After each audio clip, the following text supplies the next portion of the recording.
बहुत साल पहले एक गांव था, चंद्रपुर। गांव के किनारे एक बहुत बड़ी हवेली खड़ी थी। लोग उसे भूतों की हवेली कहते थे। वहां कोई जाता ही नहीं था, क्योंकि कहते थे कि रात में वहां से अजीब आवाजें आती थी, किसी के हंसने की, किसी के रोने की, और कभी कभी तो चैन घिसटने की भी। गांव के लोग डर के मारे उस तरफ झांकते तक नहीं थे। लेकिन गांव में एक लड़का था, अरुण।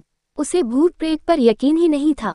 एक दिन उसके दोस्तों ने उसे चुनौती दी, अगर तुझे सच में डर नहीं लगता तो आज रात हवेली में जाकर देखा।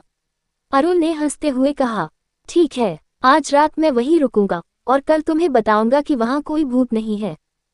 हवेली के अंदर रात गहरी हुई, चांद बादलों में छुपा हुआ था। अरुण एक लालटेन लेकर हवेली में दाखिल हुआ। अंदर घुप्पा अंधेरा और सन्नाटा था। दीवारों पर पुरानी तस्वीरें लटक रही थीं, जिनकी आंखें मानो अरुण को देख रही हों। ऊपर से झूमर हिल रहा था, जैसे किसी ने अभी छुआ हो।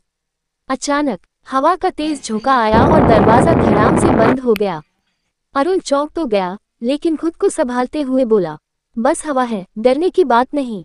वह हवेली के अंदर और आगे बढ़ा। तभी उसने सुना, क्यों आए हो? आवाज खाली गलियारे में गूंज रही थी। अरुण के पैर ठिठक गए। उसने लालटेन ऊंची की, लेकिन कोई नहीं दिखा।